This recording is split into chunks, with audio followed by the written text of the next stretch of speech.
قال رسول الله صلى الله عليه وسلم إذا ظهر الزنا والربا في قرية আল্লাহ নবী বলেন, কোন এলাকার মধ্যে যখন দুইটা অপরাধ বেড়ে যায়, বলেন কয়টা? এক নাম্বার জিনা, দুই নাম্বার সুদের কারবার। কোন এলাকার মধ্যে যখন দুইটা অপরাধ বেড়ে যায়, এক নাম্বার জিনা, দুই নাম্বার সুদের কারবার। ব্যভিচার আর একটা হলো সুদের কারবার। সুদ আর এখন গোপনে নাই, মানুষ এখন প্রকাশ্যে সুদ খায়। সুদ দিলে নে, টাকা নিলে নিতে পারো, সুদ দিবি নেবি, নালে নাই, শেষ, ডাইরেক্ট। তো নবীজি বলেন, সুদ আর জিনা যে এলাকায় বাড়বে, কদ আহাল্লু বিআনফুসিহিম আযাবাল্লাহ, এই মানুষগুলা ওই এলাকায় নিজেদের জন্য আল্লাহর আযাব বৈধ করে নেয়। আল্লাহ আযাব দিতে চায় নাই। আযাব কি কখনো বৈধ? আল্লাহর আযাবটা আমাদের এলাকার জন্য ছিল না। ওরা সুদি কারবার কইরা আল্লাহর আযাবকে ওরাই বৈধ করে নেয়। আল্লাহ আযাব দিবে না, কিন্তু ওরাই টাইনা নিয়ে আসে, জি দেন দেন, আযাব দেন। এই জন্য এলাকায় ভালো মানুষগুলার উচিত হলো সুদ যারা খায় ওদেরকে বুঝানো, ভাই ধরেন, ভাই সুদ খায় না, আপনার কারণে আমগো উপরে গজব আসবে। ঠান্ডা মাথায় বলে দিবেন, হয়তো সুদের কারবার ছেড়ে দেন ভাই, না আমগরে বাঁচানোর জন্য অন্য জায়গায় বাড়ি করেন নাকি না? ঠিক কেমন? তো ওই জায়গায় গিয়েও তো সুদ খাবে, তো ওই এলাকার মানুষও তো বিপদে পড়বে। আপনারাই সোজা করবেন, আরেক জায়গায় পাঠাইলে তো সমস্যা, ভাইরাস। মানে আমি কইছি দিকে, হ্যাঁ ঠিক, আরেক জায়গায় যাইতে, তো ওই জায়গায় গিয়েও তো এই ভাইরাস ছড়াবে। এ হলো 5 নাম্বার। সুদি কারবারে যারা যুক্ত থাকবে তারা এলাকার জন্য আযাব বৈধ করে নেয়, আল্লাহ হেফাজত করেন। 6 নাম্বার, সুদের ভয়াবহতা। যে এলাকার মধ্যে সুদের কারবার বেড়ে যাবে, ওই এলাকায় দুর্ভিক্ষ দেখা দিবে। আগে যেই পরিমাণ ফসল হইতো এখন আর হবে না। আগে কৃষক যেই পরিমাণ ধান পাইতো এই বছর আর পাবে না তেমন। আগে কৃষকের যখন বৃষ্টি দরকার ছিল আল্লাহ তখন বৃষ্টি দিত, এখন আল্লাহ দরকার অনুযায়ী বৃষ্টি দিবে না, অন্য সময় বৃষ্টি দিবে। রাসূলুল্লাহ সাল্লাল্লাহু আলাইহি সাল্লাম বলেন, মুসনাদে আহমদ 17822 নম্বর হাদিস, ক্বালা রাসূলুল্লাহ সাল্লাল্লাহু আলাইহি ওয়াসাল্লাম, মা মিন কওমিন ইয়াযহারু ফীহিমুর রিবা, যে এলাকার মধ্যে সুদের কারবার বেড়ে যায়, ইল্লা উখিজু বিসানা, ওই এলাকার মধ্যে দুর্ভিক্ষ লেগে যায়। আগের মতো নিয়ামত হবে না। আগে লাউ ধরতো আপনার গাছে 10টা, এবছর 2টাও ধরে না। হ্যাঁ, সুদি কারবারের কারণে এলাকায় দুর্ভিক্ষ লাগবে। আগে আপনি সকালবেলা তরি তরকারি আর ঘরের বাহিরে পাশেই ক্ষেত থেকে খাইতে পারতেন, এখন আপনি হাহাকার, হুজুর আগের মতো হচ্ছে না। মূল কারবার, রাসূল বলেন, সুদি কারবার যখন বাড়বে, তোমাদের এই খনিজ পদার্থগুলা যে খেতে খামারে আল্লাহ যে নিয়ামত দান করতেন, এগুলো আল্লাহ ছিনায় নেবে। কারণ আল্লাহ তুম করে দেয়, তোমরা সুদ খাও, তো আল্লাহ তোমাদেরকে নিয়ামত কেন দিবে? এ হলো 6 নাম্বার। আপনারা কি খারাপ লাগতেছে? লাগলেও তো আমার এই বয়ানে করতে হবে, আমার তো বিষয় দিছে এটা, এই যে লেখা আছে বিষয়, আরিফ বিন হাবিব, পাশে বিষয়, সুদ ও ঘুষের ভয়াবহতা, এই যে লেখা। আমি তো এটাই করতে হবে, যদি আপনারা কোনো চেঞ্জ করা যাবে না, বিষয় তো এটাই। হ্যাঁ, তো 6 নাম্বার, সুদ খাইলে এলাকায় দুর্ভিক্ষ লাগে। এই হাদিসে রাসূল বলছেন, ওমা মিন কওমিন ইয়াযহারু ফীহিমুর রিশা বা রসা, কোন এলাকার মধ্যে যদি ঘুষের কারবার বেড়ে যায়। কিসের কারবার? ইল্লা উখিজু বিররুবি, ওই এলাকার পালোয়ান ছেলেগুলাও কাপুরুষ হয়ে যায়। প্রথমে আমরা জানবো সুদের আরবি কি। সুদের আরবি হলো রিবা। আর রিবা ফিল লুগা আয-জিয়াদা, আবিধানিক অর্থে রিবা বলা হয় অতিরিক্ত। আবিধানিক অর্থে রিবা মানি অতিরিক্ত।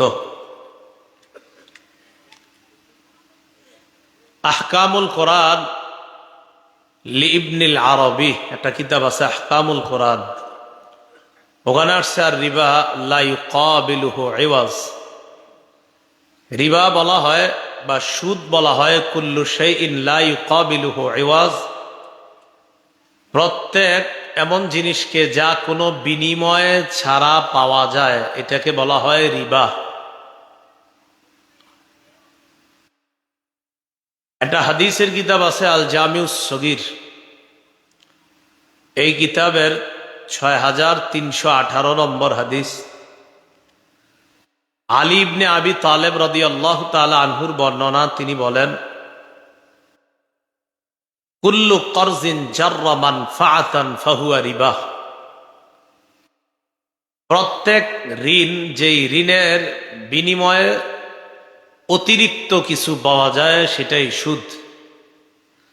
প্রত্যেক ঋণ, যেই ঋণের মোকাবেলায় অতিরিক্ত কিছু পাওয়া যায় সেটাই সুদ।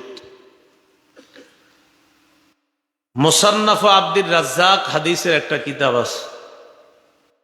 এই কিতাবের 14,362 নম্বর হাদিস আছে। আব্দুল্লাহ ইবনে আব্বাস রাদিয়াল্লাহু তাআলা আনহুমার বর্ণনা, তিনি বলেন, সুদ হলো ঋণদাতা, ঋণ গ্রহীতাকে এই কথা বলা, তোমারে যা দিলাম এরপরে এই পরিমাণ দিবা। তো কিছুদিন পরে মনে করেন 7 দিন পরে এই পরিমাণ সুদ দেওয়ার কথা, কিন্তু 7 দিন পরে টাকা দিতে পারতেছে না, সুদও পারতেছে। তো ঋণ গ্রহীতা মানে আমি টাকা নিলাম আপনার কাছ থেকে, তো আমি বললাম আখিরলি আজিদুক, সময় আর একটু বাড়ায় দাও, টেহা কিছু বাড়ায় দিব, এটাও সুদ। ইবনে আব্বাস বলেন, ঋণ গ্রহীতা ঋণদাতারে বলা, আগে যেই পরিমাণ সময় দিছো যুদ্ধর সুদ দিমু, সময় আরেকটু বাড়াও, আরেকটু সুদ দিই, এটা একটা। 2, আমি আপনার কাছে 500 টাকা নিলাম, কোনো সুদ ছাড়াই নিস, 10 দিন পরে দেওয়ার কথা, এখন দিতে পারতেছি না, বললাম ভাই 500 তো আজকে দেওয়ার কথা, পারতেছি না, আচ্ছা আর 10 দিন সময় দেন, 100 টাকা বাড়ায় দিয়ে দেবো। হ্যাঁ, 100 টাকা বাড়ায় দিয়ে দিব, আরো 10 দিন সময় দেন, তো 100 টাকা সুদ। কি কথা বুঝে আসছে? আচ্ছা, মুসলিম শরীফের হাদিস, মাদ্রাসা পাঠ্যপুস্তক অনুসারে 1587 নম্বর হাদিস। আর আপনারা মোবাইল যারা চালান, পকেটে মোবাইল আছে, মোবাইলের হাদিস অনুযায়ী এটা ওর কইতে হয়, নাহলে মিলায়, 3953 নম্বর হাদিস। এই হাদিসের মধ্যে আসছে, রাসূলুল্লাহ সাল্লাল্লাহু আলাইহি সাল্লাম ইয়ানহা আন বাইইজ যাহাবি বিজ যাহাব ওয়াল ফিদ্দাতি বিল ফিদ্দাহ ওয়াল বুররি বিল বুররি ওয়াশ শাঈরি বিশ শাঈর ওয়াল মিলহি বিল মিলহি ইল্লা সাওয়াআম বিসাওয়া আইনান বিআইন। নবীজি বলেন, সমান সমান ছাড়া, নগদ ছাড়া, সমান সমান ছাড়া, নগদ ছাড়া, স্বর্ণের বিনিময়ে স্বর্ণ, রূপার বিনিময়ে রূপা, গমের বিনিময়ে গম, জবের বিনিময়ে জব, লবণের বিনিময়ে লবণ, সমান সমান ছাড়া বিক্রি করা নিষেধ। স্বর্ণ মোকাবেলায় স্বর্ণ, সমান সমান বিক্রি জায়েজ। রূপার মোকাবেলায় রূপা, সমান সমান বিক্রি জায়েজ। আগে রূপা দিয়ে রূপা কিনা, স্বর্ণ দিয়ে স্বর্ণ কিনা। তো আপনার গমের মোকাবেলায় গম, 1 কেজি গম, কথার কথা আপনি 1 কেজি গম যদি আমার থেকে ঋণ নেন, 1 কেজি গমই দিবেন। আবার যদি আগে তো টাকা পয়সা ছিল না, মানুষ এইভাবেই করতো আপনার, তো গমের মোকাবেলায় গম, লবণের মোকাবেলায় লবণ, সমান সমান নগদ, এগুলা যদি হয় যায় আছে, কিন্তু কম বেশি যদি হয়, রসুল বলেন ফামান জাদা আবিজ দাদা, স্বর্ণের মোকাবেলায় স্বর্ণ, স্বর্ণ আর স্বর্ণ, আমার ডান হাতে স্বর্ণ, বাম হাতে, দোনোটা কি বলেন তো এক জাতীয় না আলাদা? আমার ডান হাতে স্বর্ণ, বাম হাতে স্বর্ণ, দোনোটা এক না আলাদা? এক। এই স্বর্ণের মোকাবেলায় স্বর্ণ, এক জাতীয় জিনিস যদি ফামান জাদা কেউ বাড়ায়, আবিজ দাদা যদি কেউ নিজের থেকে বাড়ায় অথবা অন্য কেউ বাড়ায় দেয়, ফামান রিব আরবা, রসুল বলেন ফামান জাদা আবিজ দাদা ফাকাদ আরবা, কেউ যদি এক জাতীয় জিনিস বাড়ায় দেয়, এটা সুদ হবে। কি হবে বলেন তো? সুদ। স্বর্ণ স্বর্ণ সমান সমান হতে হবে, রূপা রূপা সমান সমান, গম গম সমান সমান, জব জব সমান সমান, লবণ লবণ সমান সমান। এবার বুখারী একটা বর্ণনা শোনেন, আমার ডান হাতের স্বর্ণ, বাম হাতে রূপা, বলেন স্বর্ণ রূপা কি এক জাতীয় না আলাদা? সহিহ বুখারীর 2175 নম্বর হাদিস, রাসূলুল্লাহ সাল্লাল্লাহু আলাইহি সাল্লাম বলেন, বিউজ যাহাবা বিল ফিদ্দাহ ওয়াল ফিদ্দাতা বিজ যাহাব। নবীজি বলেন, তোমরা স্বর্ণের মোকাবেলায় রূপা রূপার মোকাবেলায় স্বর্ণ বিক্রি করো কাইফাসি তুম, যেমনে মন চায়, সমস্যা নেই। স্বর্ণের মোকাবেলায় রূপা অথবা রূপার মোকাবেলায় স্বর্ণ, মানে আলাদা জাতীয় জিনিস হইলে কম বেশি যেমনে পারো বিক্রি করো, সমস্যা নাই। এক জাতীয় জিনিস যদি হয়, এটা যদি কম বেশি হয়, সুদ হবে। টাকা টাকা 20 টাকা 20 টাকা, সেটা যেমনই হোক, নাম টাকা। বলেন কি? টাকা। টাকার মোকাবেলায় টাকা যদি বেশি হয়ে যায়, সুদ হয়ে যাবে। ঠিক কথা বুঝছেন? হ্যাঁ বলেন। এখন অনেকে বলবে, হুজুর টাকার মোকাবেলায় যদি 5 টাকা সিকি হয়, টাকা তো সিকির উপরে লেখা আছে, দেখবেন 5 টাকা, সিকিতে লেখা আছে 5, এই তো টাকা। আরে বলেন সিকিতে কি লেখা? এখন অনেকে মাথা আইসাও পড়ছে, হুজুর যদি পয়সা হয় ওনেও লেখা 1 টাকা, 5 টাকা, 20 টাকা, 200 টাকা। টাকার মোকাবেলায় টাকা যদি বেশি হয়, সুদ হয়ে যাবে। তাহলে এবার আপনারা বলেন, আমার ডান হাতে স্বর্ণ বাম হাতে স্বর্ণ, সমান সমান বিক্রি যায়, কম বেশি সুদ। আমার ডান হাতে স্বর্ণ বাম হাতে রূপা, কম বেশি বিক্রি যায়, আলাদা। বুঝছেন নি কথাটা? হ্যাঁ, এটাই রসুল বললেন, লা তাবিউজ যাহাবা বিযাহাব, স্বর্ণের মোকাবেলায় স্বর্ণ বিক্রি করো না সমান সমান ছাড়া, রূপার মোকাবেলায় রূপা বিক্রি করো না সমান সমান ছাড়া। হ্যাঁ, স্বর্ণের মোকাবেলায় স্বর্ণ, এটা সমান সমান হতে হবে। রূপার মোকাবেলায় রূপা, এটা সমান সমান হতে হবে। এবার নবী বলেন, বিউজ যাহাবা বিল ফিদ্দা, রূপা দিয়ে স্বর্ণ বেচো, অথবা স্বর্ণ দিয়ে যদি রূপা ক্রয় বিক্রয় করো, আমি আপনারে বললাম এই পরিমাণ স্বর্ণ দেন, বিনিময়ে এই পরিমাণ রূপা দিব। কাইফাসি তুম, নবী বলেন এখানে কম বেশি যেমনে করো জায়েজ আছে। কারণ স্বর্ণ রূপা এটা এক জাতীয় না, এটা আলাদা। বোঝা গেল, এক জাতীয় জিনিস এটা কম বেশি করে বিক্রি করা সুদ। তা আমাদের সমাজে তো বিক্রি না, ঋণ। ঋণ আপনারে আমি 1 ভরি স্বর্ণ ঋণ দিলে, কথার কথা, স্বর্ণ ঋণ নিলেন, টাকা পয়সা যখন ছিল না, আপনি 1 ভরি স্বর্ণই ফেরত দিতে হবে। আর একটু যদি বাড়ায়া বুড়ায়া দেন, এটা সুদ হয়ে যাবে। আল্লাহ হেফাজত করেন। রাসূলুল্লাহ সাল্লাল্লাহু আলাইহি সাল্লাম বিদায় হজের ভাষণে কি বললেন? মুসলিম শরীফের বর্ণনা, 2880 নম্বর হাদিস এবং 2840 নম্বর হাদিস, 2840 নম্বর হাদিস। এই হাদিসের মধ্যে আসছে, নবীজি বলেন, আলা কুল্লু শাইইন মিন আমরিল জাহিলিয়াতি তাহতা কদামাইয়া, শোনো, মূর্খতার যুগের সমস্ত কিছু আমার 2 পায়ের নিচে। জাহিলি যুগের সব 2 পায়ের নিচে। ওয়ারিবাল জাহিলিয়াতি মাউদুউন, জাহিলি যুগের সুদি প্রথা, এটাও মাউজু, এটা নিষিদ্ধ, এটা আমার পায়ের নিচে। জাহিলি যুগের সুদি প্রথা, এটা যেন তোমাদের মধ্যে না আসে। বিদায় হজে রাসূল বলে গেলেন, জাহিলি যুগের সব আমার পায়ের নিচে, জাহিলি যুগের সুদের প্রথা, এটাও আমার পায়ের নিচে। এই জাতীয় কাজ কারবার তোমরা করো না। তাহলে হাদিস থেকে আমরা সুদের পরিচয় জানলাম। খুব গুরুত্বপূর্ণ কিছু কথা আমরা এখন জানবো। দেখেন, আল্লাহ পাক রব্বুল আলামিন পবিত্র কোরআনের মধ্যে সুদ নিষেধ করেছেন, চাইটা কম হোক বেশি হোক। 100 টাকা ঋণের মোকাবেলায় 4 আনা পয়সাও যদি শর্ত করে নেন, সুদ সুদ, সেটা কম হোক বেশি হোক। বলেন, কম হোক বেশি হোক।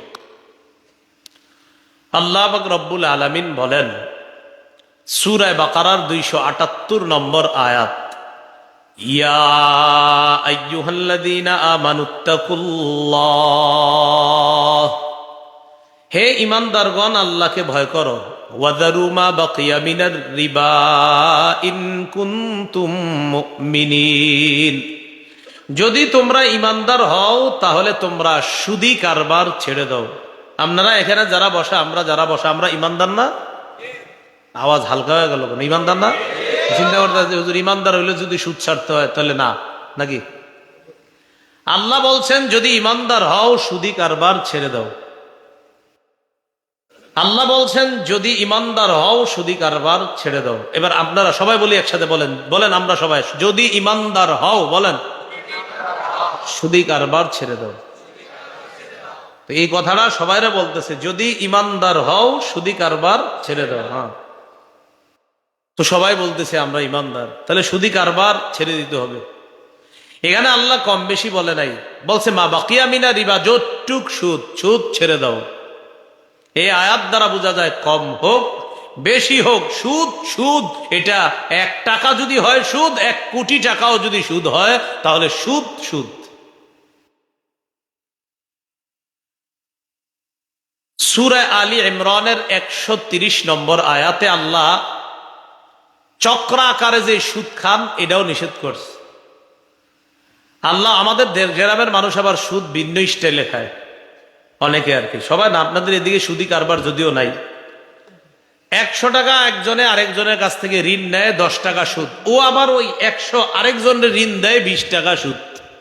বুঝেন নাই? মানে আপনার তে নিচে 100 সুদ দিবে আপনারে 10, আর ও আবার আরেক জায়গায় 100 ঋণ দেয়, ওখান থেকে আনবে 20 টাকা। মানে ও 10 রাখবে আর আপনার 10 আপনারে দিবে। কি আজীব স্টাইলের সুদ! মানে আপনার তে সুদে টাকা ঋণ নিয়ে ও আবার এটা আরেক জায়গায় সুদে লাগায়। আল্লাহ পাক রব্বুল আলামিন বলেন, ইয়া আইয়ুহাল্লাযীনা আমানু লা তাকুলুর রিবা আযআফাম মুযাআফা। হে ঈমানদারগণ, তোমরা চক্রাকারে বৃদ্ধি করে সুদ খায়ো না। আগের আয়াতে জানলাম কম বেশি সব সুদ, আরেকটাতে জানলাম চক্রাকারে বৃদ্ধি করে খালি বাড়াইতেছি বাড়াইতেছি বাড়াইতেছি। এই সুদ খাওয়া হারাম। সুদ খাওয়া কি হারাম। এখন ঋণের সুন্দর নাম হয়ে গেছে লোন, সুদের নাম হয়ে গেছে ইন্টারেস্ট। কয় লোন সুবিধা আছে। কি সুবিধা? মানে লোন মানি ঋণ সুবিধা। তো লোন মানি মানে এখন মানুষ মাথায় আনে, মানে লোন মানি ইন্টারেস্ট, লোন মানি ঋণ, ইন্টারেস্ট মানি সুদ, এই আর কি। তো সুদের নামটা সুন্দরভাবে দিছে ইন্টারেস্ট, মানে লভ্যাংশ। লভ্যাংশ এখানে দেওয়াটা অন্যায়। এখানে লভ্যাংশ মানে সুদ। এই সুদি পর্যায়ের যে লাভ হয়, এটার নাম কি সুন্দরভাবে দেয় ইন্টারেস্ট। মানে ইন্টারেস্টটা দিলে মানে এটা একটা স্মার্টনেস আছে এখানে, যে না এটা আলাদা, যে লোন সুবিধা আছে এখানে আপনি মাসিক কিছু ইন্টারেস্ট দিতে হবে। এই লোন ঋণ আর ইন্টারেস্ট ওই সুদ। তো এটা আর কি সুন্দরভাবে কয়, মানে আপনি স্মার্ট ভাবে খাবেন তো সুদ, এই জন্য আপনাকে স্মার্ট ভাবে এটা শিখায়। আল্লাহ কয় ঈমানদারগণ, তোমরা চক্রাকারে বৃদ্ধি করে সুদ খাও না। আপনারে লিখে দিবে এত বছর টাকা দিতে হবে, সাথে লোন দেওয়া হবে আপনাকে, এই লোন পরিশোধ করতে হবে এত পার্সেন্ট ইন্টারেস্ট সহকারে, এই পরিমাণ বাড়ায় বাড়ায় দিতে হবে, অর্থাৎ এত বছর এই টাকাটা সুদ করতে হবে। তো টাকা তো মূল যেটা এটা দিবেনি, আরো বাড়ায়া এই পরিমাণ দিতে হবে। তো ওই জায়গাটা সুন্দর মতো সুদ লেখলে কেমন দেখা যায়, এই জন্য অন্য ভাষায় লেখে। আল্লাহ পাক রব্বুল আলামিনের স্পষ্ট ঘোষণা সূরা বাকারা 275 নম্বর আয়াতে আল্লাহ বলেন, ইয়ামহাকুল্লাহুর রিবা ওয়া ইউরবিস সাদাকাত। আমার সাথে আপনারা বলেন আল্লাহ সুদকে মিটিয়ে দেন, সদকা বৃদ্ধি করেন।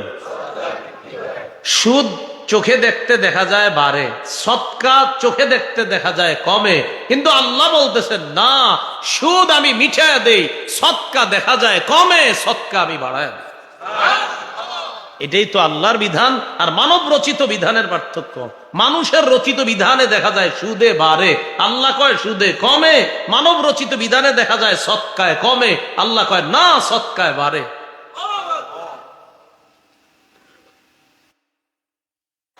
সূরা রুমের 39 নম্বর আয়াত আল্লাহ বলেন, ওয়ামা আতাইতুম মির রিবা লিয়ারবুয়া ফি আমওয়ালিন নাস ফালা ইয়ারবু ইনদাল্লাহ। তোমরা যে সুদ দাও মানুষকে, লিয়ারবুয়া ফি আমওয়ালিন নাস, মানুষের সম্পদের মধ্যে যেন বৃদ্ধি পায় জন্য তোমরা মানুষকে সুদ দাও। ফালা ইয়ারবু ইনদাল্লাহ, তোমরা যে সুদ মানুষকে দাও মানুষের সম্পদ বাড়ার জন্য, ফালা ইয়ারবু ইনদাল্লাহ, এটা আল্লাহর কাছে বাড়ে না, তোমাদের চোখে বাড়ে। দেখেন কি কয়, তোমরা যে সুদ দাও মানুষের সম্পদ বাড়ার জন্য, লা ইয়ারবু ইনদাল্লাহ, এটা আল্লাহর কাছে বাড়ে না, এটা তোমার চোখে বাড়ে। এবার পরে কি কয় দেখেন, ওয়ামা আতাইতুম মিন যাকাতিন তুরিদুনা ওয়াজহাল্লাহ, আর যেই জাকাত তোমরা আল্লাহরে খুশি করার জন্য দাও, জাকাত 40 ভাগের 1 ভাগ সম্পদ দিলে আপনার 39 ভাগ থাকলো, 1 ভাগ গেল, তো চোখে দেখা যাচ্ছে আপনার 40 ভাগের 1 ভাগ সম্পদ চলে গেল। আল্লাহ কয় ফাউলাইকা হুমুল মুদঈফুন, এই মানুষগুলা জাকাত দিয়া তাদের সম্পদ আরো বৃদ্ধি করে। কি করে? জাকাতে তো কমে, আল্লাহ কয় না মুদঈফুন, বৃদ্ধি করে। এটা বুঝবেন কেমনে? এটা বুঝার উপায় হলো আপনি দান সদকা সব করতেছেন, আপনি দেখবেন যে আপনার মোটামুটি এই পরিমাণ ওষুধপাতি লাগতেছে না, হসপিটালে বেশি যাওয়া লাগতেছে না, আপনার ওই দিক দিয়ে কিছু টাকা লাগতেছে না, অমুক জায়গায় একটা জমিন নিয়ে ঝামেলা ছিল আপনার, এবছর জাকাত দেওয়ার কারণে ওই ঝামেলাটা এতদিন আপনি মাথায় আসছে যে এটা মিটাইতে গেলে 10 লাখ টাকা লাগবে, এবছর আপনি মাত্র 2-2.5 লাখ টাকা জাকাত দিচ্ছেন, কেমনে যেন আল্লাহ এটা সমাধান করে দিচ্ছে। এই জন্য আপনি এই বরকত গুলা চারপাশে তাকাইলে বুঝতে পারবেন যে জাকাতে দেখছো কমে, সৎকায় দেখতেছো কমে, সুদে দেখতেছো বাড়ে। আল্লাহ কয় সুদ তোমাদের চোখে বাড়ে, আমি আল্লাহর কাছে বাড়ে না, সৎকা তোমাদের চোখে কমে, আমি আল্লাহর কাছে বাড়ে। ভাই কথাগুলো বুঝে আসছে সবার? এবার আমরা এই এতক্ষণ যা জানলাম, মোটামুটি সুদের পরিচয় জানলাম, এক জাতীয় জিনিসে কিভাবে দিলে সুদ হয় এগুলা জানলাম, আমরা টাকার বিনিময়ে টাকা কম বেশি হওয়া সুদ জানলাম। এখন আমরা গুরুত্বপূর্ণ কিছু কথা জানবো যেগুলো আমাদের সবার জানা জরুরি। সুদের 16টা ভয়াবহতা জানবো। কয়টা? সুদের ভয়াবহতা কয়টা জানবো? 16টা। 1 নাম্বার সুদের ভয়াবহতা, সুদ খাওয়া মানে আল্লাহর রসুলের বিরুদ্ধে যুদ্ধের ঘোষণা দেওয়া। কার বিরুদ্ধে ঘোষণা দেওয়া? যুদ্ধের। সুদ খাওয়া মানে আল্লাহর রসুলের বিরুদ্ধে যুদ্ধের ঘোষণা দেওয়া, সুদের 1 নাম্বার ভয়াবহতা। আল্লাহ পাক রব্বুল আলামিন সূরা বাকারার 279 নাম্বার আয়াতে আল্লাহ বলেন, ফাইল্লাম তাফআলু ফাযানু বিহারবিম মিনাল্লাহি ওয়া রাসূলিহি, আমি আল্লাহ তোমাদেরকে সুদ খাওয়া নিষেধ করার পরেও যদি তোমরা সুদ থেকে বিরত না হও, ফাযানু বিহারবিম মিনাল্লাহি ওয়া রাসূলিহি, তাহলে আল্লাহ এবং তার রাসূলের বিরুদ্ধে যুদ্ধের প্রস্তুতি নাও, যুদ্ধের ঘোষণা দাও। ফাযানু, আল্লাহ রাসূলের বিরুদ্ধে যুদ্ধের ঘোষণা দাও, আল্লাহ রাসূলের বিরুদ্ধে যুদ্ধের প্রস্তুতি নাও, যদি তুমি সুদ খানা ছাড়তে না পারো। তাহলে সুদ আল্লাহ বলছে ছেড়ে দাও, এর পরেও যদি না ছাড়েন তাহলে আল্লাহ বলছেন আল্লাহ আর তার রাসূলের বিরুদ্ধে যুদ্ধের ঘোষণা দিয়ে দাও। নাউজুবিল্লাহ। বলেন আমরা ইমানদার, আমরা কি আল্লাহ রাসূলের বিরুদ্ধে যুদ্ধের ঘোষণা দেওয়ার এই দুঃসাহসিকতা কখনো করতে পারি? আল্লাহ আমাদেরকে হেফাজত করেন। তাহলে সুদ খাওয়া যাবে না। আরবের 2টা গোত্র, এক গোত্রের নাম সাকিফ গোত্র, আরেক গোত্রের নাম মাখজুমি গোত্র। সাকিফ গোত্রের একটা এলাকার নাম বনু আম, মাখজুমি গোত্রের এক দলের নাম বনুল মুগীরা। আল্লাহর কি কুদরত, ইসলামের দাওয়াত পাওয়ার পর বনু আমর আর বনুল মুগীরা 2 দল কালিমা পড়ে মুসলমান হয়ে গেছে।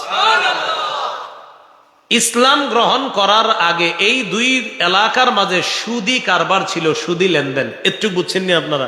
আচ্ছা, সাকিফ গোত্র মাখজুমি গোত্রের কাছে সুদের অতিরিক্ত টাকা পাইতো, সুদি লেনদেনের অতিরিক্ত যে অংশটা এটা পাইতো। বুঝে থাকলে বলেন তো, সুদি লেনদেনটা তাদের কখন হয়েছে? ইসলাম গ্রহণের পরে না আগে? আগে। ইসলাম গ্রহণের আগে তাদের মাঝে সুদি কারবার, সুদি লেনদেন হওয়ার পর তারা মুসলমান হলো। মুসলমান হওয়ার পর ওই সাকিফ গোত্র যারা সুদি টাকা পায়, মাখজুমি গোত্রের কাছে আইসা কয়, আমরা যে তোমার কাছে সুদের যে টাকাটা পাইতাম, সুদের অতিরিক্ত যেই লভ্যাংশটা পাইতাম, এটা দাও, আমাদের সুদ ফেরত দাও। এখন বলেন তো, সুদ ফেরত চাচ্ছে কি ইসলাম গ্রহণের আগে না পরে? আর লেনদেন হয়েছে কখন?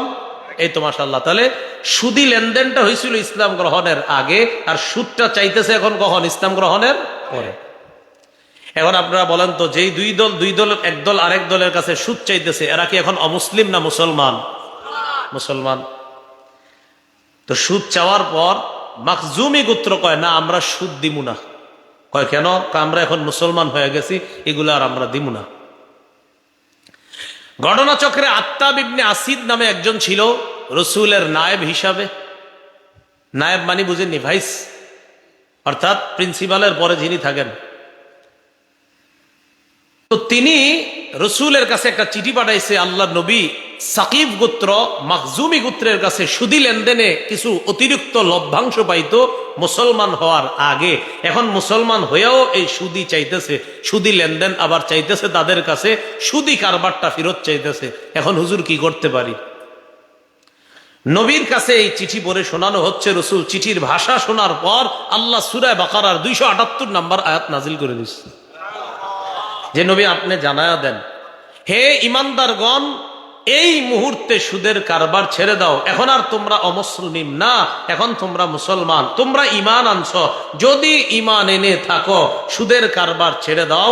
আর 279 নম্বর আয়াতে বলছে, আমি আল্লাহ বলার পরেও যদি সুদের কারবার ছেড়ে না দাও, তাহলে আল্লাহ আর তার রসুলের বিরুদ্ধে যুদ্ধের প্রস্তুতি নাও। কথা বুঝে আসছে? তাহলে দেখেন, মাত্র মানুষগুলা মুসলমান হইছে, আল্লাহ তাদের ব্যাপারে কি কঠোর ভাষা ব্যবহার করতেছে। অথচ আমরা তো জন্মসূত্রে মুমিন সবাই। কতদিন হয়ে গেছে আমরা মুসলমান।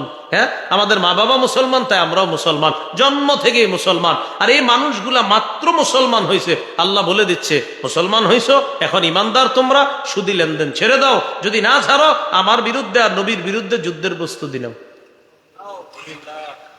তারা দুই গোত্র এই আয়াত জানার পর কয়, এই মুহূর্তে সুদি লেনদেনের সমস্ত সুদি কারবার থেকে আমরা ফিরত আসলাম। দেখছেন ঈমান কারে কয়, ইসলাম কারে কয়? মাত্র মুসলমান হইছে আর এই হুকুম আসছে, ছেড়ে দিচ্ছে।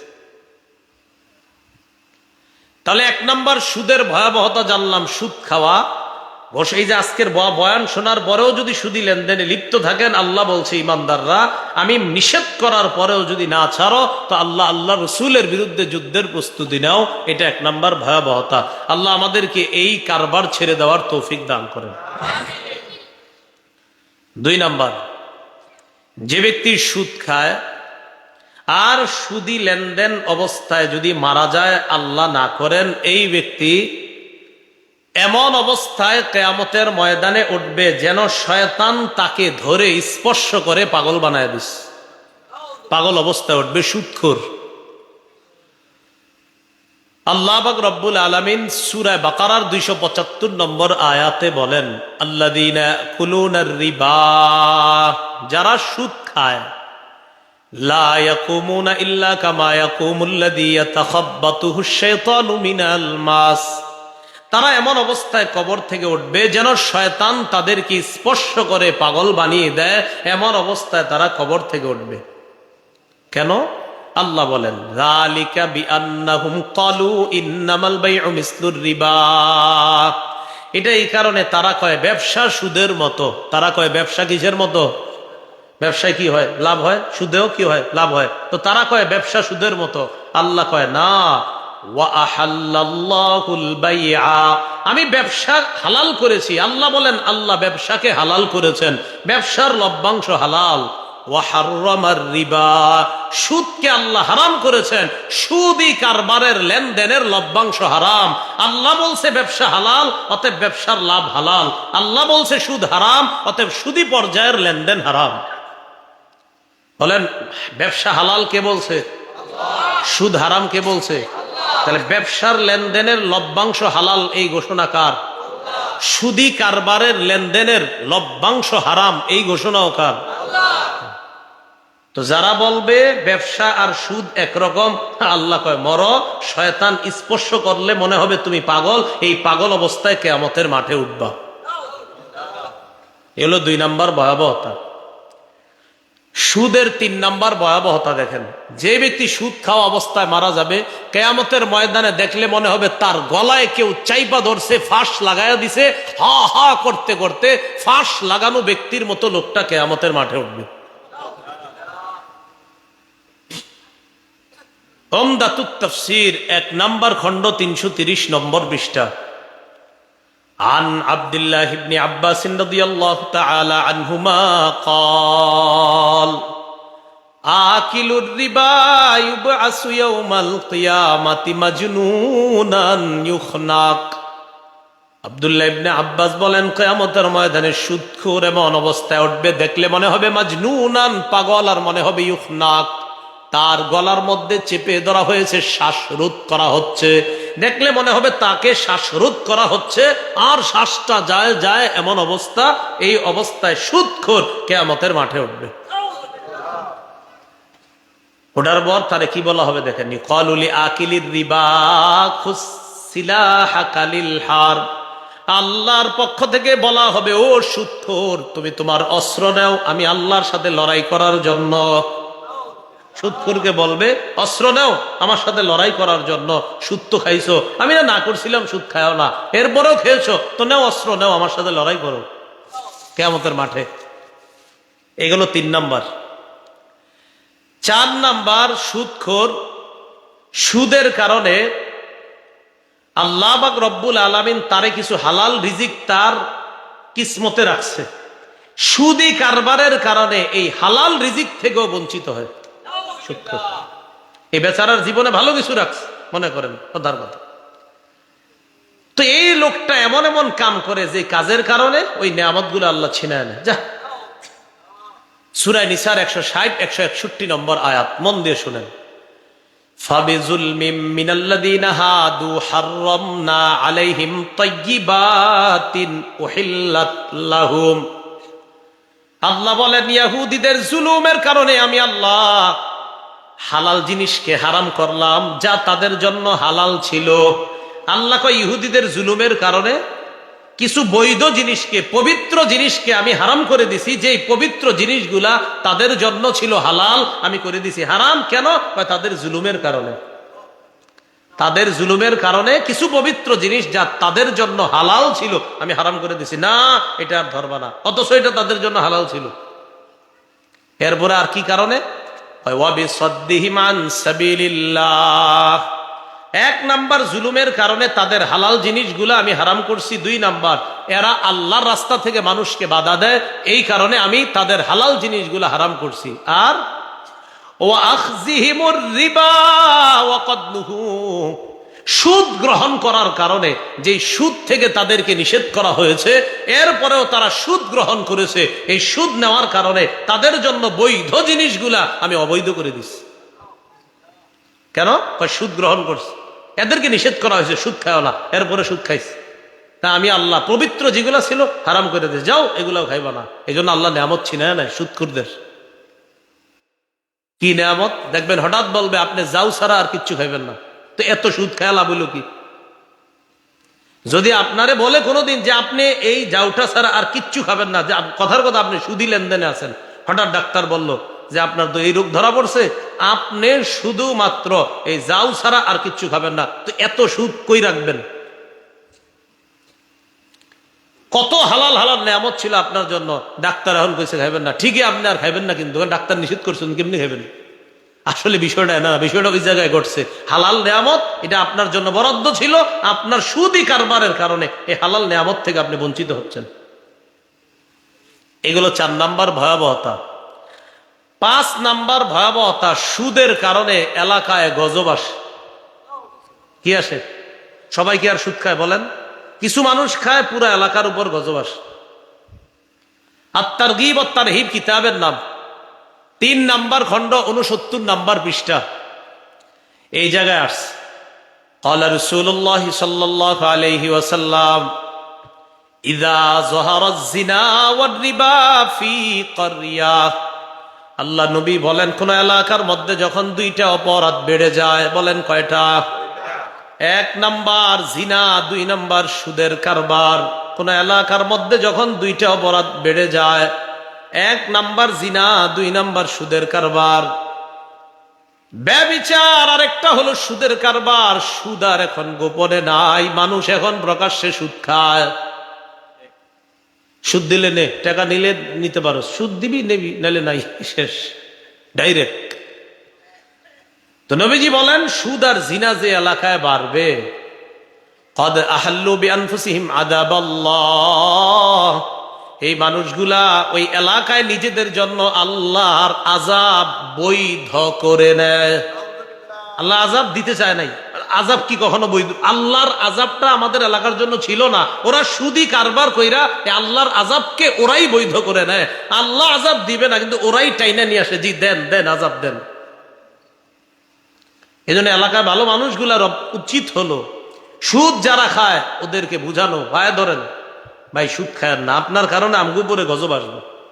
ঠান্ডা মাথায় বলে দিবেন হয়তো সুদের কারবার ছেড়ে দেন ভাই, না আমগরে বাঁচানোর জন্য অন্য জায়গায় বাড়ি করেন নাকি না? ঠিক কেমনে তো ওই জায়গায় গিয়েও তো সুদ খাবে, তো ওই এলাকার মানুষও তো বিপদে পড়বে। আপনারাই সোজা করবেন, আরেক জায়গায় পাঠাইলে তো সমস্যা, ভাইরাস। মানে আমি কইছি দিকে হ্যাঁ ঠিক, আরেক জায়গায় যাইতে তো ওই জায়গায় গিয়েও তো এই ভাইরাস ছড়াবে। এই হলো 5 নাম্বার, সুদি কারবারে যারা যুক্ত থাকবে তারা এলাকার জন্য আযাব বৈধ করে নেয়, আল্লাহ হেফাজত করেন। 6 নাম্বার, সুদের ভয়াবহতা। যে এলাকার মধ্যে সুদের কারবার বেড়ে যাবে ওই এলাকায় দুর্ভিক্ষ দেখা দিবে। আগে যেই পরিমাণ ফসল হইতো এখন আর হবে না। আগে কৃষক যেই পরিমাণ ধান পাইতো এই বছর আর পাবে না তেমন। আগে কৃষকের যখন বৃষ্টি দরকার ছিল আল্লাহ তখন বৃষ্টি দিত, এখন আল্লাহ দরকার অনুযায়ী বৃষ্টি দিবে না, অন্য সময় বৃষ্টি দিবে।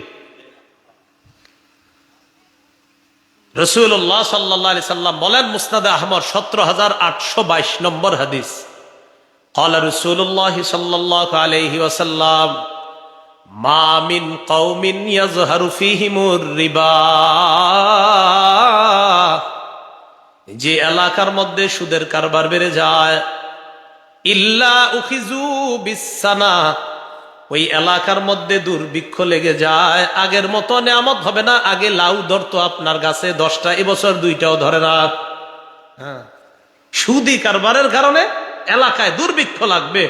আগে আপনি সকালবেলা তরি তরকারি আর ঘরের বাহিরে পাশেই ক্ষেত থেকে খাইতে পারতেন, এখন আপনি হাহাকার, হুজুর আগের মতো হচ্ছে না।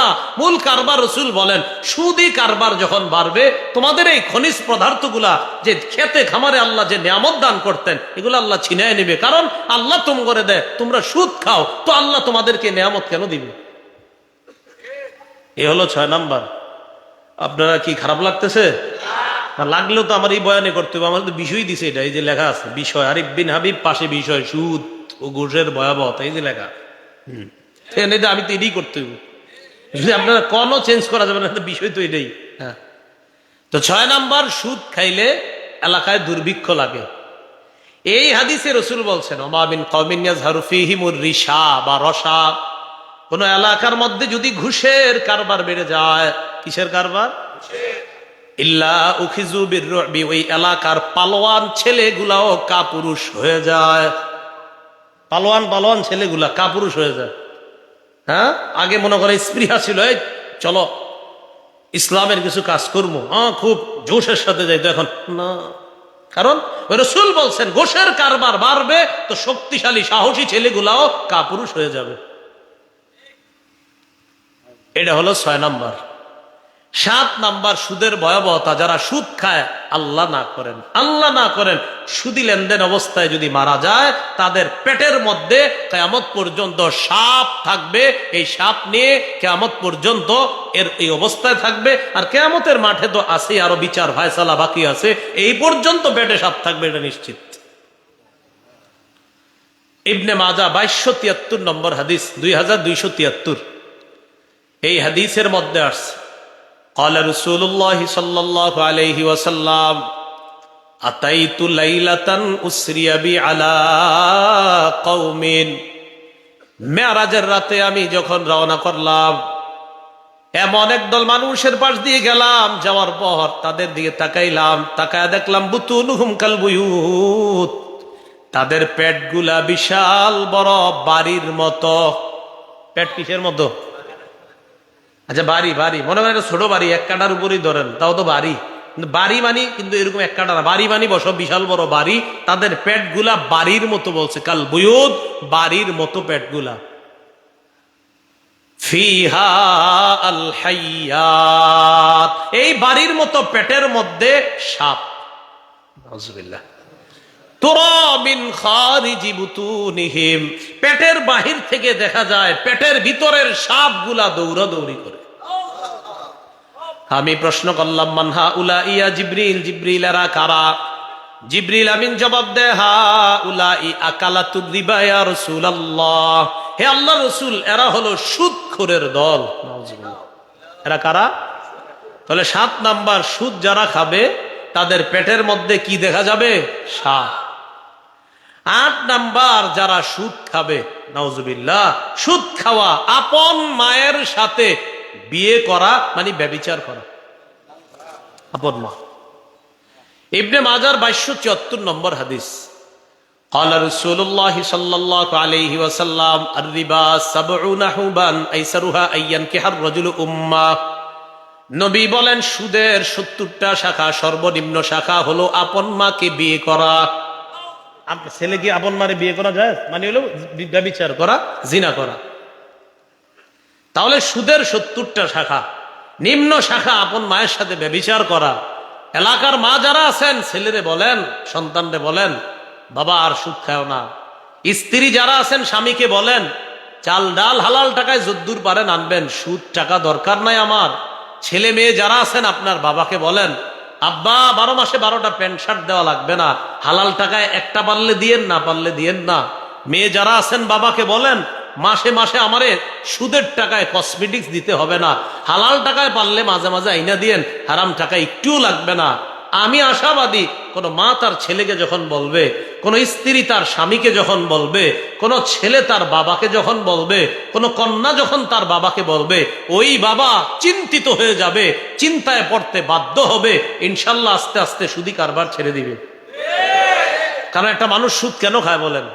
এ তো তার পরিবারের জন্যই তো। ছেলে মেয়ে, আমার বিবি ভালোভাবে চলবে, ছেলে মেয়েরা চলবে। তো ওই ছেলে যদি বলে, আব্বা আমার এটা লাগবে না, আপনি এটা করেন না।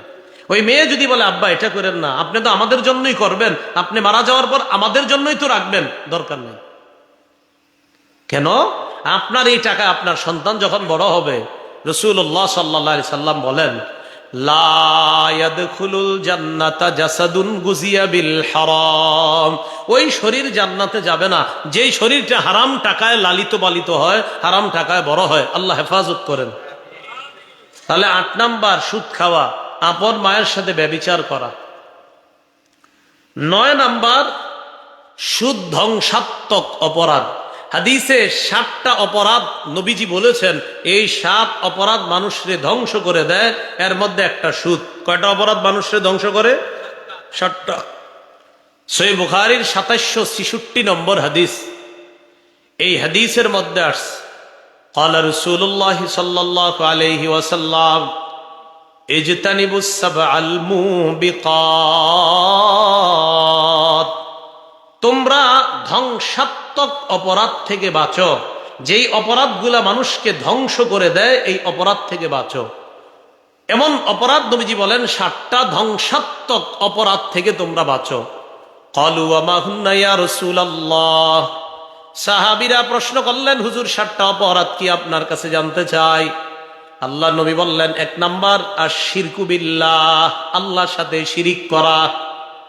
2 নাম্বার অস-সিহরু, জাদু করা।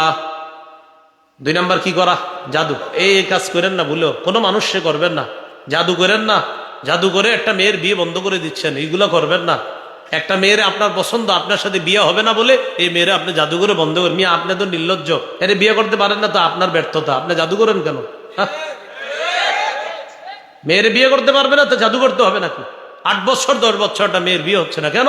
এই মেয়েটা দেখতে শুনতে সব ঠিক আছে, কিন্তু মেয়ের বিয়ে হচ্ছে না। ওই পরে জানা যায় মেয়েটাকে সেহের করা হয়েছে, জাদু করা হয়েছে। এইসব কাজ করবে না, ইমান বিধ্বংসী কাজ। 2 নাম্বার জাদু করা, 1 নাম্বার শিরিক করা, 2 নাম্বার জাদু করা। 3 নাম্বার ওয়া কতলুন নাফসিল্লাতী হারামাল্লাহু ইল্লা বিল হক, অন্যায় ভাবে কাউকে হত্যা করা। 4 নাম্বার ওয়া আকলুর রিবা, সুদ খাওয়া। দেখছেন, এই যে সুদ খাওয়া। 4 নাম্বার কি খাওয়া? সুদ। 5 নাম্বার ওয়া আকলু মালিল ইয়াতীম, এতিমের মাল ভক্ষণ করা, এতিমের সম্পদ ভক্ষণ করা। আপনার ভাই মারা গেছে, মারা যাওয়ার পর আপনার ভাতিজা ভাতিজি 3 জন আছে, আহারে নাবালেগ বাচ্চা, ভাই মারা যাওয়ার পর ভাতিজা ভাতিজির সম্পদগুলা আপনি কেমনে খাইবেন এই টেনশনে আপনার ঘুমায় না।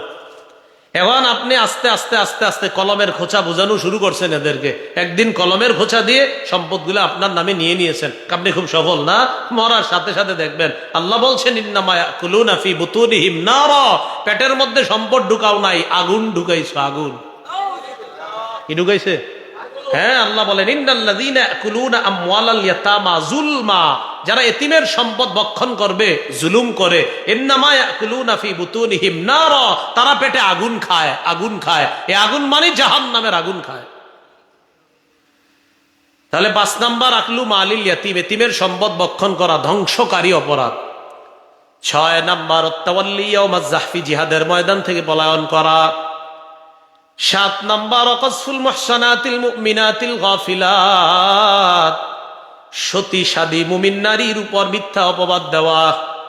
এটা মেয়ে ভালো, তার উপর মিথ্যা অপবাদ দেওয়া। সতী মুমিন, একদম সতী সাদী মুমিনা একজন নারীর উপর আপনি মিথ্যা অপবাদ দিয়ে দিলেন, এটা অন্যায়।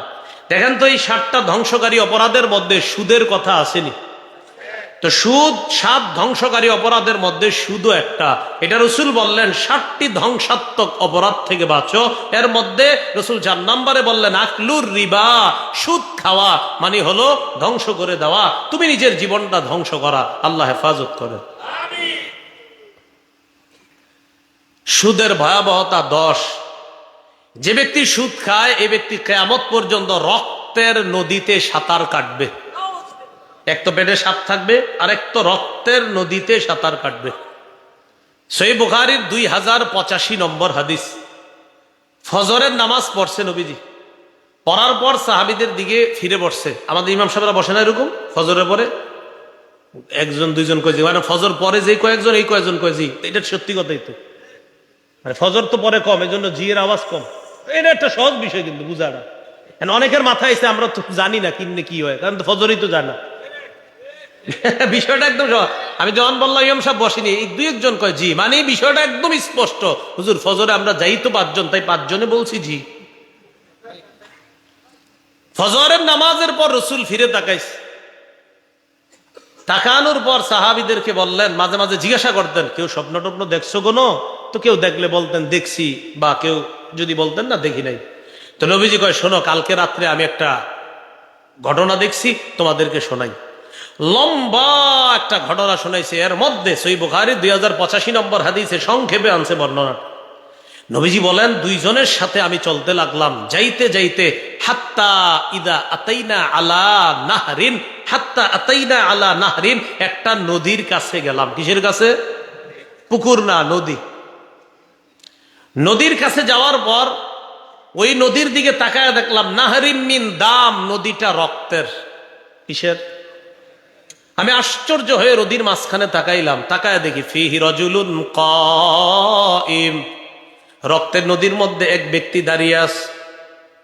ওয়া আলা ওয়াসতিন নাহরি রাজুলুন বাইনা ইয়াদাইহি হিজারা, নদীর সাইডে তাকাইলাম, কিনারায় তাকাইলাম, নদীর পারে দেখি আরেকজন দাঁড়ায় আছে, তার সামনে পাথর আর পাথর। তাহলে দৃশ্যটা কি? নদীর মাঝখানে একজন, নদীর কিনারায় একজন, যিনি কিনারায় তার সামনে পাথর, যিনি নদীর মাঝখানে তিনি একা একা। নদীটা কিসের? পানির না রক্তের? আমি তাকায় রইছি, হঠাৎ আমি দেখি ফাআকবালাল্লাযী ফিন নাহরি, রক্তের নদীর মধ্যে যেই লোকটা, এই লোকটা কিনারার দিকে রওনা করছে। এবার আমি তাকায় দেখলাম কিনারার মধ্যে দাঁড়িয়ে আছেন যিনি পাথর নিয়ে, তিনি পাথর নেওয়ার পর রমা বিহাজারিন ফিহি, একটা পাথর নেওয়ার পর নদীর মাঝখানের লোকটা যখন কিনারার দিকে আসতে চায় তার মুখ বরাবর পাথর মারে। মুখ বরাবর পাথর মারে। পাথর মারলে রদ্দাহু হাইসু কানা, এক পাথর লাগে আবার নদীর মাঝখানে চলে যায়। তো পাথর লাগলে রক্ত বের হয় না, এই রক্তে পুরা নদীর কালার রক্ত হয়ে গেছে। আমি জিবরিল আমিন, আমার পাশে মিকাইল, এদেরকে জিজ্ঞাসা করলাম ঘটনা কি, এই লোককে, এটা কে? জিবরিল আমিন বলে ইয়া রাসূলুল্লাহ, এই লোকটা হলো আকিলুর রিবা, সুদখোর। কিয়ামত পর্যন্ত ওরে এইভাবে পাথর মারবে, আর ও খালি নদীর কিনারায় আসবে, কিয়ামতের আগে কখনো কিনারায় আসতে পারবে না, বারবার পাথর খাবে আর মাঝখানে যাবে। এ হলো 10 নাম্বার ভয়াবহতা সুদের। সুদের 11 নাম্বার ভয়াবহতা,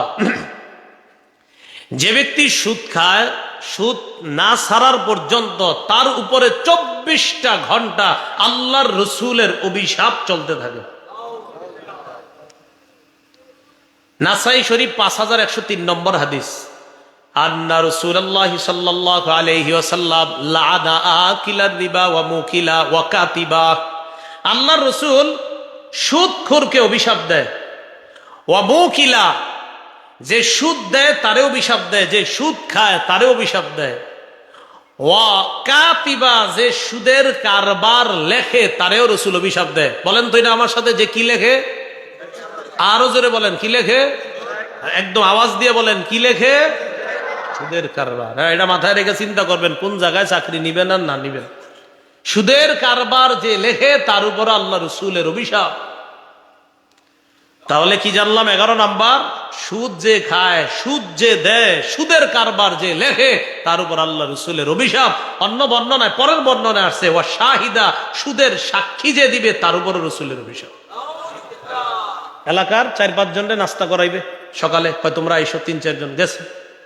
তো এলাকার মানুষ তো সহজ সরল মানুষ, গেছে সকালবেলা, শীতকাল, চাদর গায়ে দিয়ে নাস্তার দোকানে গিয়ে দেখে একটা ডিম, 3-4টা পরোটা তো খাওয়াইছে। খাওয়াই কি লেগে আনছেন? কারে ওরে 5 লাখ টাকা ঋণ দিব, এই জন্য তোদেরকে সাক্ষী রাখি। তো সাক্ষী রাখছে, রাখার পর কয় ঠিক আছে 5 লাখ দিলাম 1 বছর পরে, তো 6 লাখ দিয়ে দিন 1 বছর পরে। 5 লাখ ঋণ দিল, 1 বছর পরে 6 লাখ, সুদ কত? সাক্ষী রাখলো কয়জন? 3-4 জন মনে করেন। এই সহজ সরল মানুষ বুঝে না, হারে নাস্তা খাইছে বাস। এই যে আপনি শুধু 30-40 টাকার নাস্তা খাইছেন, অত সুদের টাকাটা ধরলেনও না, খাইলেনও না, এই শুধু সাক্ষী দেওয়ার কারণে আল্লাহ রসুলের অভিশাপ আপনাদের উপর চলছে। এই জন্য সুদের সাক্ষী হবেন না। 12 নাম্বার, সামান্য 1 দেরহাম পরিমাণ সুদ খাওয়া মানে 36 বার জিনা করার চেয়ে বড় অপরাধ। মুসনাদে আহমদ হাদিসের কিতাব 22,007 নম্বর হাদিস। এই হাদিসের মধ্যে আছে দিরহামু রিবান, সামান্য পরিমাণ সুদ খাওয়া, ইয়াকুলুহুর রিবা ওয়া হুয়া ইয়ালাম, জেনে শুনে সামান্য সুদ খাওয়া, আসাদ্দু মিন 36 জিনা, 36 বার জিনা করার চেয়ে বড় অপরাধ। 13 নাম্বার, আল্লাহ না করেন যে ব্যক্তি সুদী লেনদেন অবস্থায় মারা যাবে, দোয়া করে এরকম অবস্থায় কেউ মারা না যান। যদি মারা যায়, রসুল বলেন আল্লাহর হক তাকে জান্নাতে না দেওয়া। মানে এটা আল্লাহর হক না যে ভাই আপনার কর্তব্য হলো আপনি এটা না করা। রসুল বলেন যে আল্লাহর হক ওরে জান্নাত না দেওয়া। রাসূলুল্লাহ সাল্লাল্লাহু আলাইহি সাল্লাম বলেন, আল মুস্তাদরাক লিল হাকিম হাদিসের কিতাব 2260 নম্বর হাদিস, قال رسول الله صلى الله عليه وسلم أربع حق على الله الله يدخلهم الجنة ولا يذيقهم نعيمها। 4 ব্যক্তিকে জান্নাত না দেওয়া আল্লাহর হক। কয় ব্যক্তি? 4। 1 নাম্বার, মুদমিনুল খামরি, যে মদ পান করে, মদ খায় সারা জীবন, আর ওই মদ্যপ অবস্থাতেই সে মারা গেছে, মদ খাইতে গিয়ে মরে গেছে। 2 নাম্বার, ওয়া আকিলুর রিবা, সুদখোর, সুদী লেনদেনে মারা গেছে। 3 নাম্বার, ওয়া আকিলু মালিল ইয়াতীম, এতিমের সম্পদ অন্যায়ভাবে ভক্ষণকারী। 4 নাম্বার, ওয়াল আকুল লিওয়ালিদাইন, পিতা মাতার নাফরমান সন্তান। এই 4 জনকে জান্নাত না দেওয়া আল্লাহর হক। এই গেল সুদের 13 নাম্বার ভয়াবহতা। সুদের 14 নাম্বার ভয়াবহতা, সুদ যেই এলাকায় বাড়বে বুঝবেন কিয়ামতের ভয়ঙ্কর একটা আলামত শুরু হয়ে গেছে। তো সুদ কি শুরু হবে না চলছে? চলছে। আর তারগীব ও তারহিব কিতাবের নাম 3 নম্বর খণ্ড 70 নম্বর পৃষ্ঠা। قال رسول الله صلى الله عليه وسلم بين يدي الساعه يظهر الربا والزنا والخام। রাসূল বলেন কিয়ামতের আগে 3টা জিনিস খুব বাড়বে, জিনা বাড়বে, সুদ বাড়বে, মদ বাড়বে। জিনা বাড়বে, সুদ বাড়বে, মাদক বাড়বে। এই মদ মানে খালি মদ বুঝেন না, গাঁজাও, গাঁজা, গাঁজা। এলাকায় গাঁজা খান না? গাঁজা, গয়ের উপরে একটা চন্দ্রবিন্দু আছে, দুই জন্য বললাম গাঁজা। গাঁজাও আছে এটাতে, কি আছে? সবাই মনে করে ভালো মদ, ওই যে চিপা চুপায় রিক্সার পিছনে বসে বসে গাঁজা খান না গ্রামগঞ্জে, এটাও হিরোইনও চলে। তো আরো এই তো হিরোইন বলেন, গাঁজা বলেন, ফেন্সিডিল বলেন, মাদক দ্রব্য, নেশা জাতীয় দ্রব্য যা আছে এগুলা বাড়বে।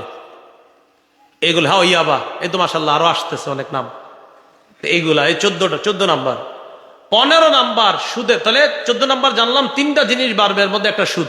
সুদ বাড়বে, জিনা বাড়বে, আর আপনার মাদক দ্রব্য বাড়বে। 15 নাম্বার সুদের ভয়াবহতা। কিয়ামতের আগে রাসূল সাল্লাল্লাহু আলাইহি সাল্লাম বলেন, সব মানুষ এমন একটা জামানা আসবে, সবাই সুদী কারবারে স্বেচ্ছায় অনিচ্ছায় হলেও জড়িয়ে পড়বে। এটা আবার কি কইল? হ্যাঁ, দেখেন কি কয়। আবু দাউদ শরীফের 3331 নম্বর হাদিস, ক্বালা রাসূলুল্লাহ সাল্লাল্লাহু আলাইহি ওয়াসাল্লাম, লা ইয়াতিয়ান্না আলান নাসি জামান লা ইয়াবকা আহাদুন ইল্লা আকালার রিবা। আল্লাহর নবী বলেন, এমন একটা জামানা আসবে যে জামানায় কেউ বাকি থাকবে না, সবাই মিছিল দিয়ে সুদ খাবে। তো সবাই তো খায় না। তো নবীজি বলেন, ওয়া ইল্লাম ইয়াকুলহু, যদিও ডাইরেক্ট না খায়, যদিও ডাইরেক্ট না খায়, নবীজি বলেন যদিও ডাইরেক্ট না খায়, এই লোকের কাছে যদিও ডাইরেক্ট সুদের কারবার না করে ডাইরেক্ট না খায়, ওই লোক সুদের হাওয়া তার গায়ে লাগবে। সুদ ডাইরেক্ট না খাইলো সুদের হাওয়া তার গায়ে লাগবে। সুদ ডাইরেক্ট না খাইলো সুদের হাওয়া তার গায়ে লাগবে। কিভাবে? আমি ওনারে নিয়ে গেছি পটায়া আসরের নামাজের পর, চলেন হুজুর কি আপনার একটা নান খাওয়ামো আর গিরিল খাওয়ামো। তো বেচারাই তো ভালো মনেই খাইছে, ওনার জন্য নাজায়েজ কিছু হয় নাই। আমি ওনারে গিরিল আর নান খাওয়াইয়া দিছি, ওনারে পাঠাই দিছি। পাঠাইয়া দেওয়ার পর আসলে ওনারে খাওয়াইছে, সমস্যা তো ওনার না, উনি আমার দাওয়াত কবুল কইরা খাইছে, আর আমারে ভালো মানুষ জানে আসলে ওই গিরিল আর নান পুরাটা সুদের টাকায় খাওয়াই দিছে। তাহলে দেখেন এই বেচারা সুদ খায় নাই, কিন্তু সুদের হাওয়া পেটে ঢুকাই দিছে। চা খাওয়াইছে আপনার একজন 5 টাকা দিয়া, কিন্তু আপনি জানছেন যে বেচারা তো আমার মহব্বত করে খাওয়াইছে, ঘটনা চক্র 5 টাকা ছিল সুদের টাকা, আপনার পেটে সুদের হাওয়া ঢুকাই দিচ্ছে। রাসূল বলেন, সুদ ডাইরেক্ট না খাইলে সুদের হাওয়া সবার গায়ে এমনি সেমনি লেগে যাবে। আর এটা তো আরো স্পষ্ট, সুদে আপনার কেমন যেন বাধ্য করেও মানুষকে সুদী কারবারে নিচ্ছে সহজ সিস্টেমে, যে এটা করে রাখেন তো আপনারা ঘরে বসে থেকে অটোমেটিক সুদ পাবেন। তো নিয়ম হচ্ছে, হয়ে গেছে। আল্লাহ হেফাজত করেন। এ হলো 15 নাম্বার। সুদের 16টা ভয়াবহতা বলছিলাম, এই 16 নাম্বারটা শুনেন। সর্বশেষ, সুদ কেন খান? কতদিন খাইবেন? কথার কথা, কতদিন সুদ খাবে মানুষ? মৃত্যু পর্যন্তই তো, নাকি? মরার পর তো আর খেতে পারবে না। আচ্ছা, ইবনে মাজার 2279 নম্বর হাদিস, রাসূল সাল্লাল্লাহু আলাইহি সাল্লাম বলেন, মা আহাদুন আকসারা মিনার রিবা, যে ব্যক্তি সুদি কারবার করে, অতিরিক্ত সুদ খায়, ইল্লা কানা আকিবাতু আমরিহি ইলা কিল্লা, শেষ পরিণতি আপনার কি হয়? ধ্বংস হয়। এর মানে সে দেখে সুদ বাড়তেছে, আসলে এই সুদ শেষ পরিণতি ধ্বংসের দিকে তারে নিয়ে যায়। তার সব আস্তে আস্তে ধ্বংস হবে, চারোদিকে তার ক্ষতি হতে থাকবে, অন্যের ক্ষতি করবে। সে নিজে দা দেখলো, তার পরবর্তী প্রজন্ম 14 গোষ্ঠী যা আসবে, একের পরে ক্ষতির সম্মুখীন হবে।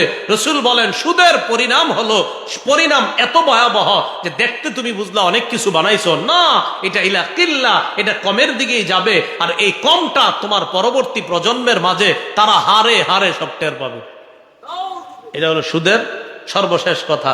রাসূল বলেন, মানুষ দেখে সুদ বাড়ে, মা আহাদুন আকসারা মিনার রিবা, মানুষ সুদে টাকা বাড়ায়। রাসূল বলে, ইল্লা কানা আকিবাতু আমরিহি, তার শেষ পরিণত হবে ইলা কিল্লা, আসলে এটা কমবে, এটা বাড়বে না। তাহলে সুদের কয়টা ভয়াবহতা জানলাম? 16টা। কইতে পারবেন নি কেউ? আচ্ছা আমি কই, শুনেন। 1 নাম্বার, সুদ খাওয়া মানে হলো আল্লাহ রসুলের বিরুদ্ধে যুদ্ধের ঘোষণা দেওয়া। সূরা বাকারা 279 নম্বর আয়াত। 2 নাম্বার, সুদ খাওয়া কিয়ামতের ময়দানে পাগল অবস্থায় ওঠা। সূরা বাকারা 275 নম্বর আয়াত। 3 নাম্বার, সুদ খাওয়া কিয়ামতের ময়দানে শ্বাসরুদ্ধ অবস্থায় ওঠা। উমদাতুত তাফসীর 1 নাম্বার খণ্ড 330 নম্বর পৃষ্ঠা। 4 নাম্বার, সুদ খাওয়া মানে হলো হালাল নেয়ামত থেকে বঞ্চিত হওয়া। সূরা নিসা 160-161 নম্বর আয়াত। 5 নাম্বার, সুদ খাওয়া এলাকার জন্য আযাব বৈধ করা। আত-তারগীব ওয়াত-তারহিব 3 নাম্বার খণ্ড 69 নম্বর পৃষ্ঠা। 6 নাম্বার, সুদ খাওয়া মানে এলাকায় দুর্ভিক্ষ লাগা। মুসনাদ আহমদ 17822 নম্বর হাদিস। 7 নাম্বার, সুদ খাওয়া মানে পেটের মধ্যে সাপ ঢুকানো।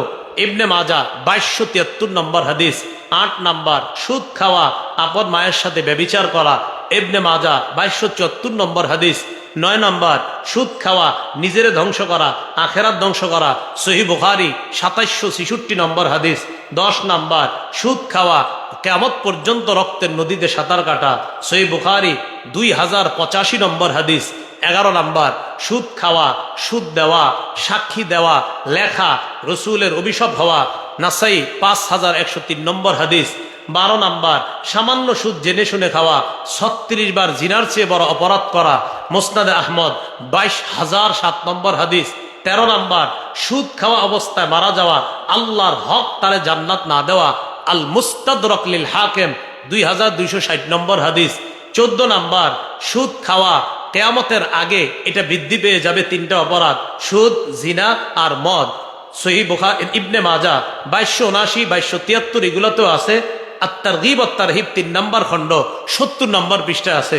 কিয়ামতের আগে 3টা অপরাধ বাড়বে। 15 নাম্বার সুদ খাওয়া মানে হলো আপনি দেখতেছেন এটা বাড়বে, আসলে শেষ পরিণতি এটা কি হবে বলেন তো, কমবে। আর আরেকটা গুরুত্বপূর্ণ যেটা ছিল আপনার 16 নাম্বার, ওটা 15 নাম্বারে ছিল, 16 বলতে পারেন। কিয়ামতের আগে মানুষ এমন একটা সময় অতিক্রম করবে, সবাই মিছিল দিয়ে সুদ খাবে, না খাইলেও সুদের হাওয়া তার গায়ে লাগবে। আবু দাউদ শরীফ 3331 নম্বর হাদিস। এই 16টা ভয়াবহতা আমরা জানলাম।